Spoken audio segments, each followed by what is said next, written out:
हज़रत मूसा अलैहिस्सलाम अल्लाह के एक महान पैगंबर थे, जिन्हें अल्लाह ने बनी इसराइल की रहनुमाई नेतृत्व के लिए भेजा था।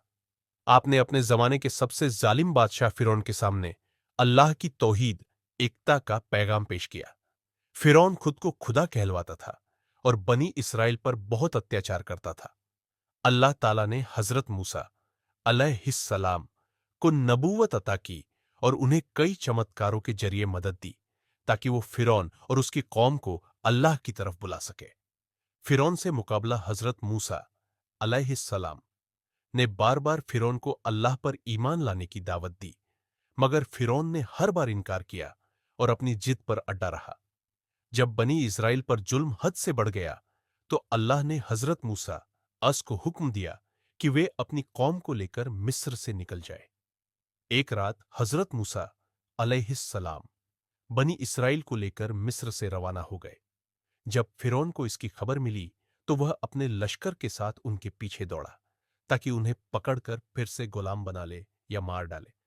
नील नदी के किनारे पर जब हज़रत मूसा अलैहिस्सलाम और बनी इसराइल नील नदी के किनारे पहुंचे, तो सामने गहरा पानी था और पीछे फिरौन का लश्कर आ रहा था।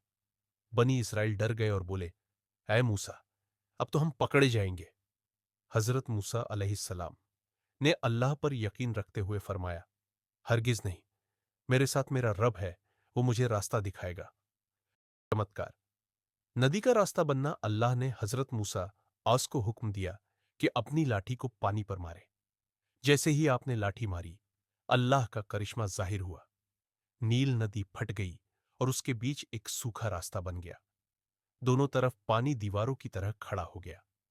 हज़रत मूसा अलैहिस्सलाम और बनी इसराइल उस रास्ते से गुजर गए और अल्लाह ने उन्हें सलामती से पार करवा दिया। फिरौन का अंजाम। जब फिरौन और उसका लश्कर उस रास्ते में घुसे, तो अल्लाह ने दरिया को दोबारा मिला दिया। पानी की दीवारें ढह गईं और पूरा लश्कर पानी में डूब गया। फिरौन ने डूबते वक्त ईमान लाने की कोशिश की, लेकिन उस वक्त ईमान कबूल नहीं किया गया। अल्लाह ने फरमाया, अब जबकि तू पहले नाफरमानी करता रहा और फसाद करने वालों में से था। इस तरह अल्लाह ने हज़रत मूसा अलैहिस्सलाम और उनकी कौम को फिरौन के जुल्म से निजात दी। सिख अल्लाह पर सच्चा ईमान और भरोसा हर मुश्किल से राहत दिला सकता है। जालिमों का अंजाम हमेशा तबाही होता है, चाहे वो कितने ही ताकतवर क्यों न हो। अल्लाह की मदद हमेशा उसके नेक बंदों के साथ होती है। आखिरी वक्त का ईमान कबूल नहीं किया जाता। ईमान जिंदगी भर के लिए होता है।